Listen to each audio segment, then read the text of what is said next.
Buonasera, nuova edizione del nostro TG, ma iniziamo come di consueto dai titoli. Si fermerà a mezzanotte la campagna elettorale per le regionali, nel pomeriggio le manifestazioni di chiusura per i 4 candidati alla presidenza della regione. Appello del primario del centro trasfusionale dell'Annunziata di Cosenza, serve sangue del gruppo zero positivo, interventi programmati rischiano di essere rinviati. È sempre più difficile la situazione dei rifiuti, nessuna soluzione individuata, interi quartieri occupati da montagne di spazzatura, si attendono le indicazioni del commissario straordinario. Il Tribunale di Paola ha stabilito l'incandidabilità del sindaco di Belvedere Cascini, il comune nelle mani del vice sindaco. Una donna di 88 anni è morta carbonizzata nell'incendio che ha distrutto la sua abitazione, vano l'intervento dei vigili del fuoco. Il tecnico del Cosenza presenta la difficile gara di domani all'Arechi di Salerno. Da oggi in poi giocheremo per vincere, il pari non ci serve più. Il Crotone domenica riceverà lo Spezia. Ultime ore di campagna elettorale prima del voto, nel pomeriggio le iniziative dei 4 candidati alla presidenza della regione per chiudere proprio la campagna elettorale. Oggi è tornato in Calabria il segretario nazionale del PD Nicola Zingaretti per sostenere il candidato del centro-sinistra Pippo Callipo. Il segretario nazionale del PD Nicola Zingaretti è tornato in Calabria per sostenere la candidatura di Pippo Callipo alla presidenza della regione. Nel pomeriggio tappa all'Unical per un incontro con gli studenti e il rettore, poi in serata a Reggio Calabria. Zingaretti ha scelto dunque la Calabria per la chiusura della campagna elettorale. Io sono in Calabria perché per i calabresi qua c'è una grandissima opportunità. È meglio Pippo Callipo per i calabresi che non quella accozzaglia di differenze che si rimette insieme sempre per la gestione del potere.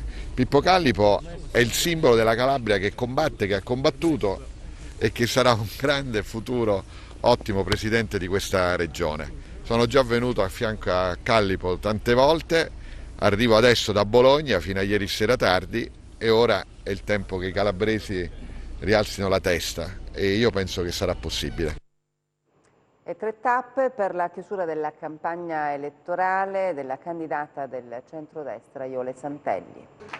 Cosenza, Soriano e Reggio Calabria sono le 3 tappe della candidata alla presidenza della regione per il centrodestra Iole Santelli per la chiusura della campagna elettorale. Il tour è iniziato dalla città dei Bruzzi, dove Iole Santelli al Museo Multimediale ha partecipato ad un incontro insieme ai rappresentanti delle liste che sostengono la sua candidatura. Io voce non ne ho proprio. L'ho persa completamente, però sono contenta perché l'ho persa nei territori, girando e per la gente, e questa è la cosa più bella. Sul palco anche il parlamentare Roberto Occhiuto e il sindaco di Cosenza Mario Occhiuto. L'abbraccio tra il primo cittadino di Cosenza e la candidata del centrodestra, poi la promessa di Santelli. Amo tutta la Calabria, Cosenza è la mia città.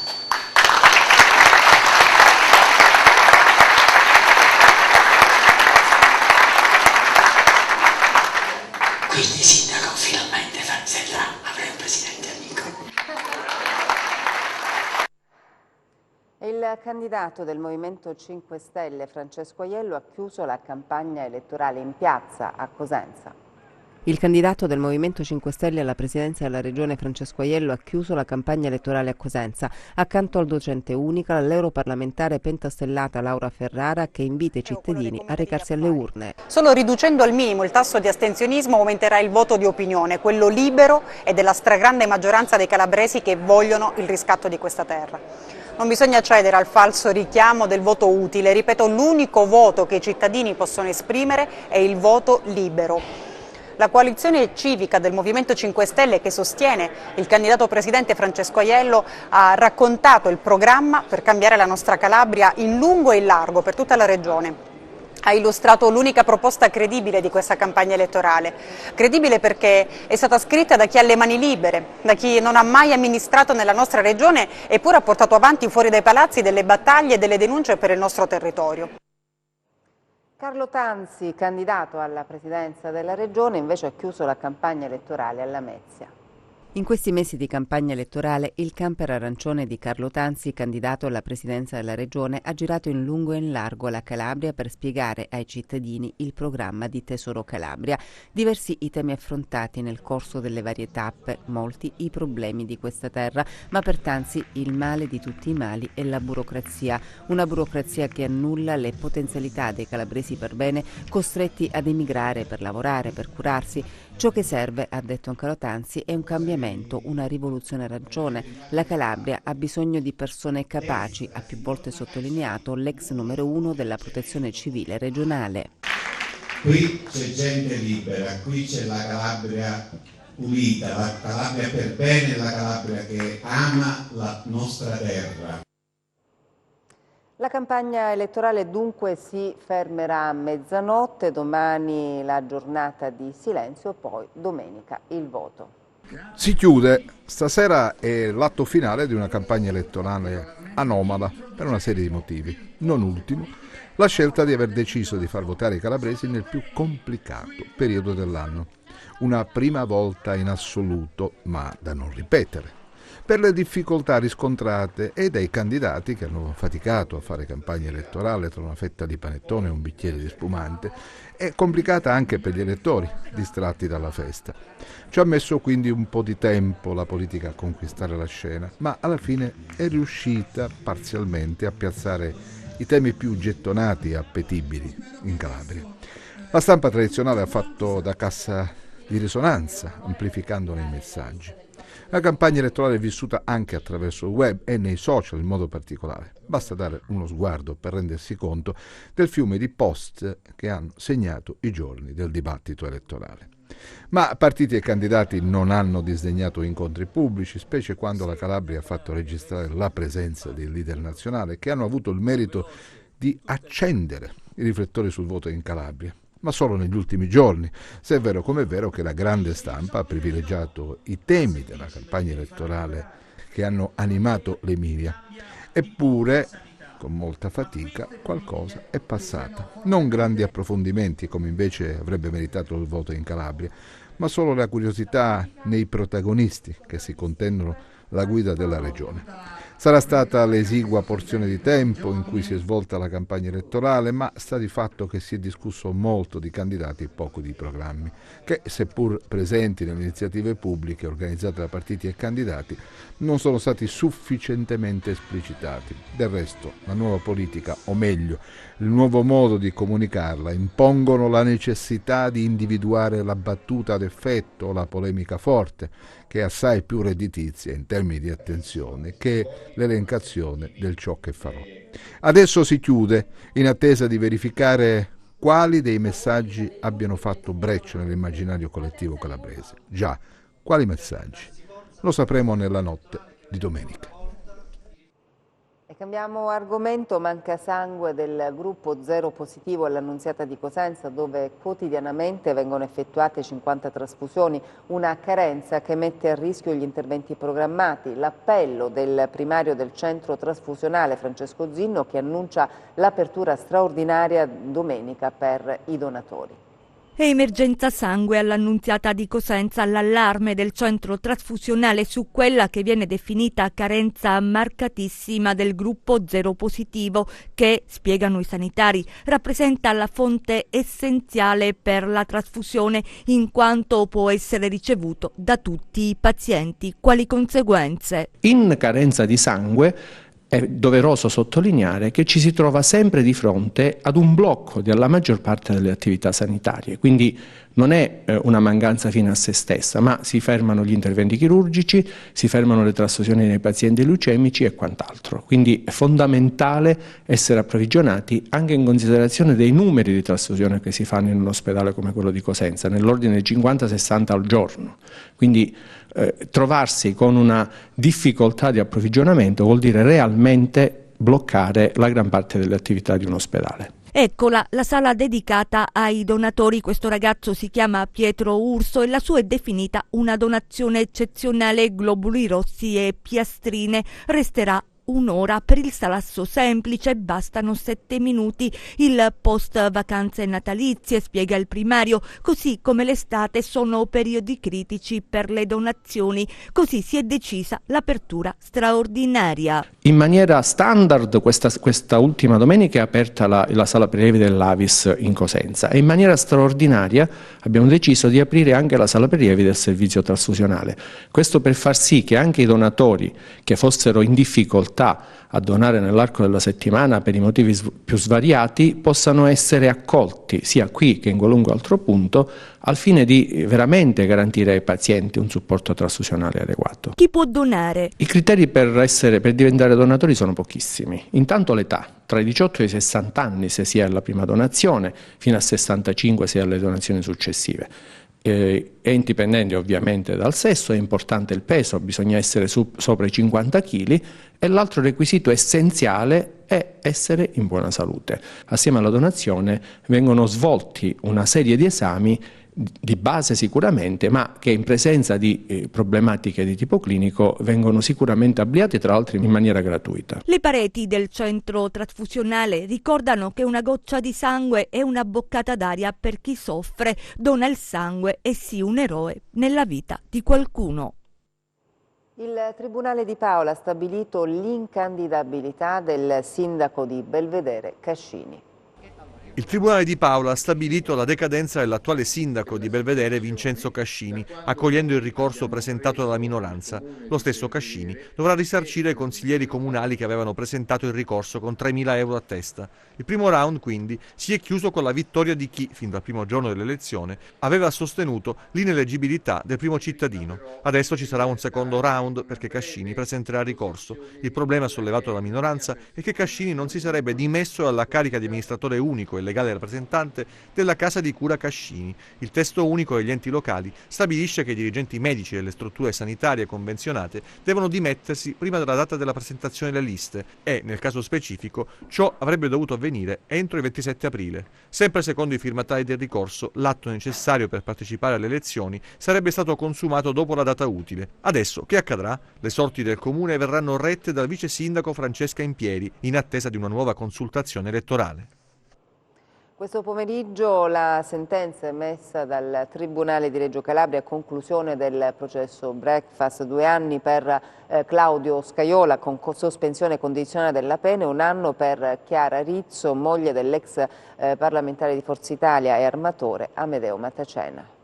2 anni con sospensione condizionale della pena per l'ex ministro dell'Interno Claudio Scajola, 1 anno pena sospesa per Chiara Rizzo. E del tardo pomeriggio di oggi la sentenza del Tribunale di Reggio Calabria che riconosce la colpevolezza del leader politico e della moglie dell'ex parlamentare di Forza Italia Amedeo Matacena Junior, attualmente latitante a Dubai nel processo denominato Breakfast, al quale si è arrivati dopo un'inchiesta della DIA sulla latitanza dell'imprenditore reggino passato alla politica e sul sostegno logistico e non solo garantito allo stesso. La Corte ha ritenuto che Scajola e Rizzo abbiano consentito ad Amedeo Matacena di evitare il carcere dopo la sentenza definitiva che lo aveva riconosciuto colpevole di concorso esterno in associazione mafiosa.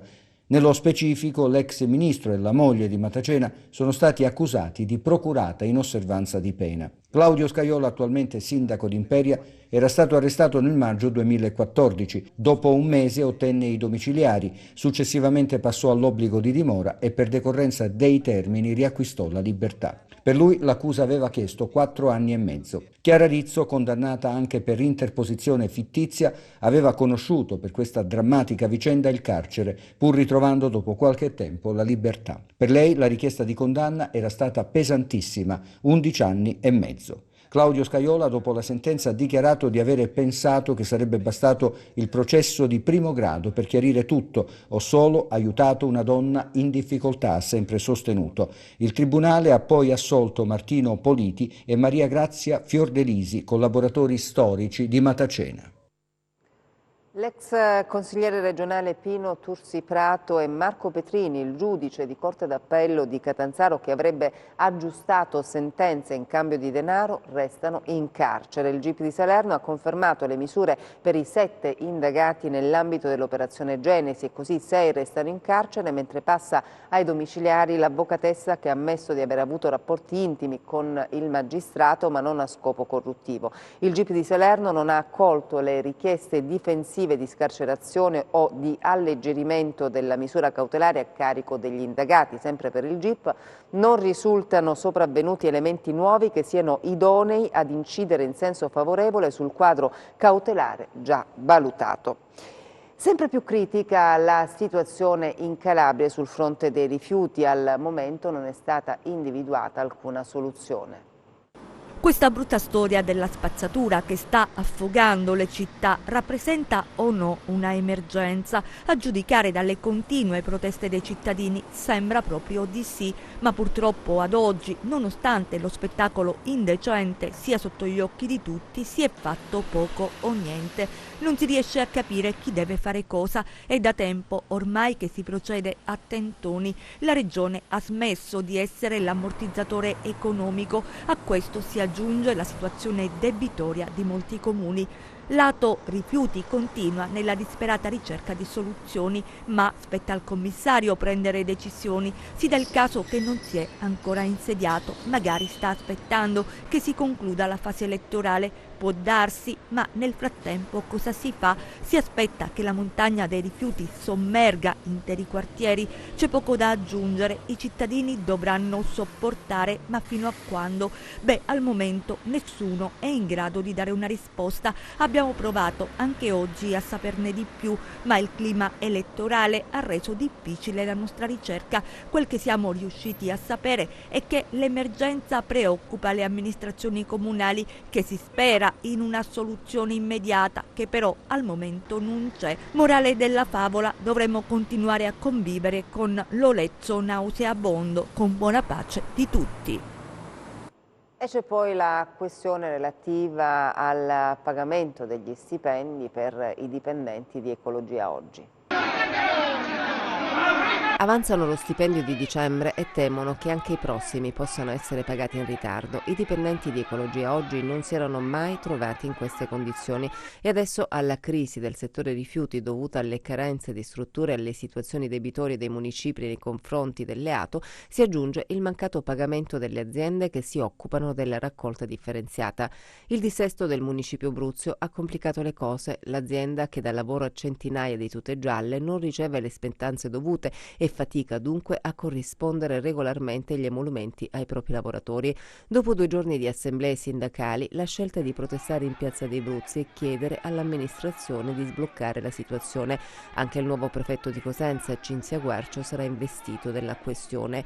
In questi ultimi mesi il loro lavoro è stato reso ancora più difficile dalla impossibilità di conferire la frazione del residuo con regolarità e spesso si sono trovati a dover effettuare raccolte straordinarie di cumuli abbandonati. Ora le difficoltà economiche, un problema da risolvere al più presto. Le città che hanno fatto passi avanti nella tutela dell'ambiente non possono tornare ai tempi dei cassonetti. Può ritornare ad espletare le sue funzioni di procuratore aggiunto a Cosenza. Marisa Manzini, il giudice, era stata sospesa per l'incarico di consulente presso la Commissione parlamentare antimafia. Lo ha deciso il Consiglio Superiore della Magistratura, che ha accolto la richiesta della Manzini e al contempo ha revocato il bando previsto per individuare il numero 2 della Procura Bruzia. E adesso i nostri 100 secondi di cronaca.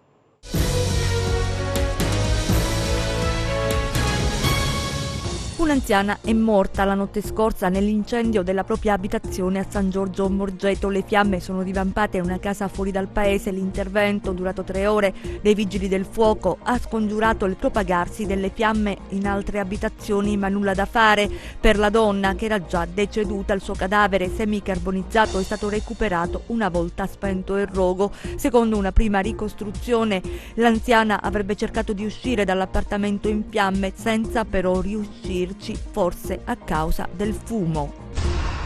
Avevano nascosto 300 grammi di marijuana sotto la tappezzeria del portabagagli del SUV sul quale viaggiavano, ma sono stati fermati dai carabinieri. 2 giovani, rispettivamente di 30 e 16 anni, di Locri, sono stati fermati ad un posto di controllo dai carabinieri della compagnia di Corigliano Calabro nella frazione di Cantinella. La droga è stata sequestrata, i 2 sono stati bloccati, il trentenne trasferito nel carcere di Castrovillari, mentre il minore è stato denunciato a piede libero.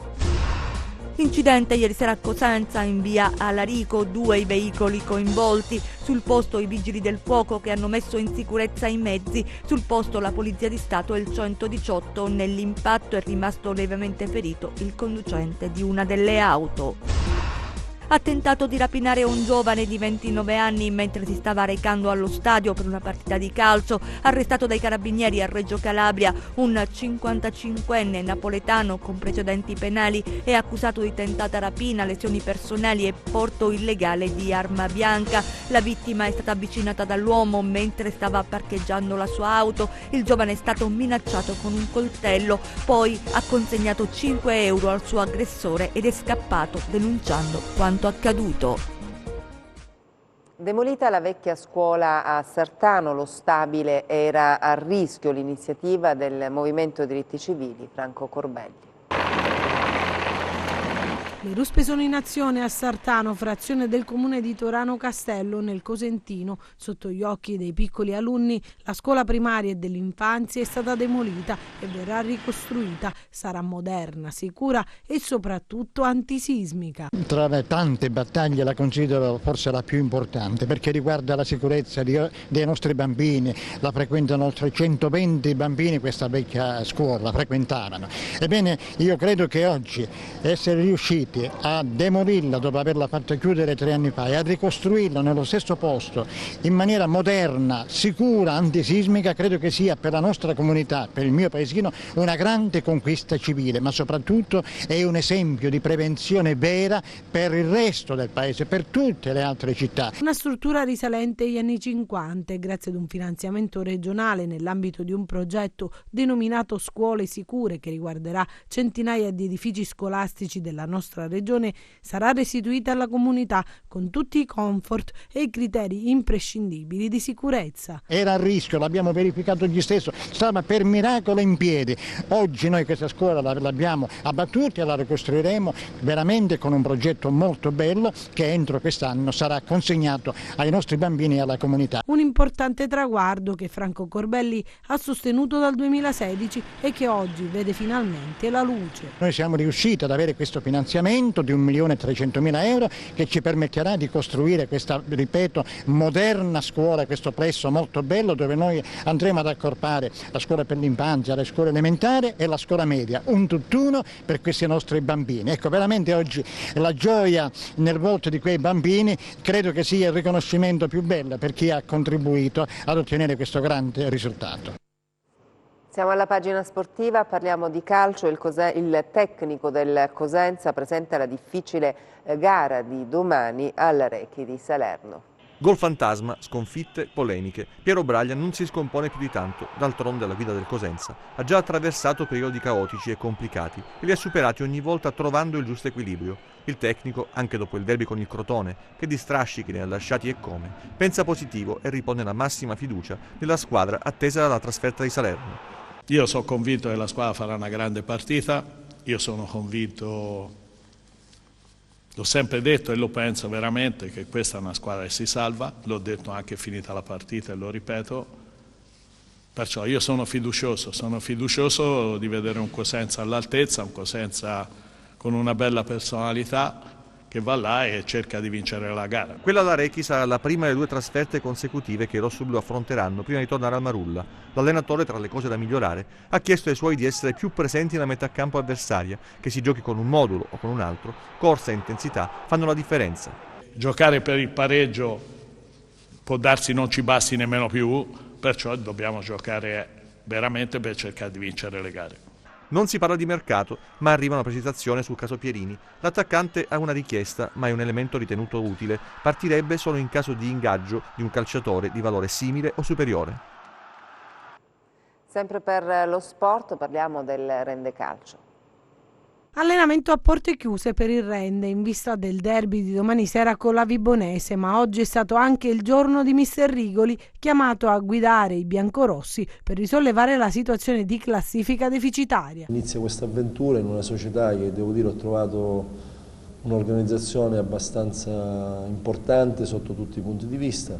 Naturalmente in questo momento ci dobbiamo concentrare sul campo, su quella che è la classifica attuale che è deficitaria, quindi c'è tanto da fare, tanto da lavorare, ma non perché questa squadra non ha lavorato, ma perché naturalmente cerco di portare quelle che sono le mie idee e le idee del mio staff per poter raggiungere l'obiettivo. Devo dire che ho trovato una squadra, di questo li ringrazio, mi hanno dato dal primo momento grande disponibilità, e quindi mi sono convinto con questa disponibilità e questa propensione al lavoro, sono convinto che possiamo fare delle cose, possiamo risalire. Domani una sfida importante, ma l'obiettivo è chiaro, puntare alla salvezza. Ritengo una squadra organizzata molto bene, con dei giocatori importanti, un allenatore di grande esperienza, e quindi non sarà una partita semplice sotto tutti i punti di vista, ma noi ce la giochiamo per cercare di portare a casa un risultato importante. Poi sul mercato sentite cosa dice mister Rigoli. Il mercato, penso che con la società abbiamo delle idee che ci confrontiamo tutti i giorni per vedere quello che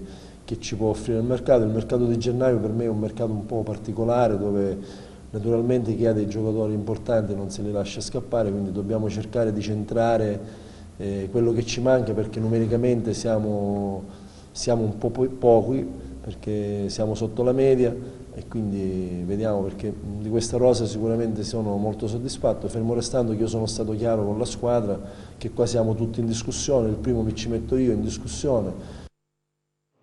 Nel prossimo servizio invece parliamo del Catanzaro.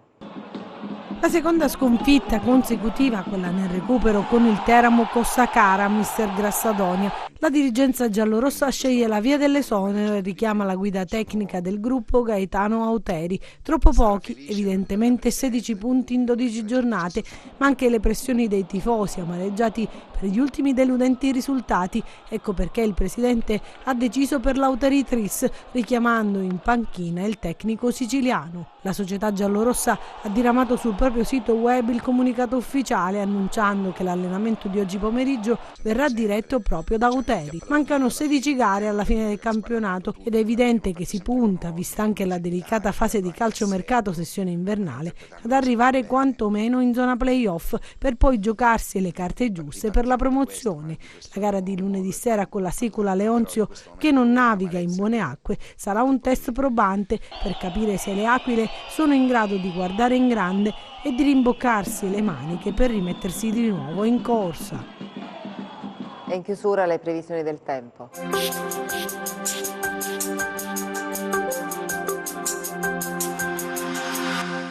Continua la fase stabile sulla nostra regione, seppur non avremo giornate completamente soleggiate, per l'attivazione di correnti umide meridionali causate dalla persistenza di un'area di bassa pressione presente sulla penisola iberica, che favorirà l'arrivo di nubi basse ma piuttosto innocue, in particolare sui versanti tirrenici.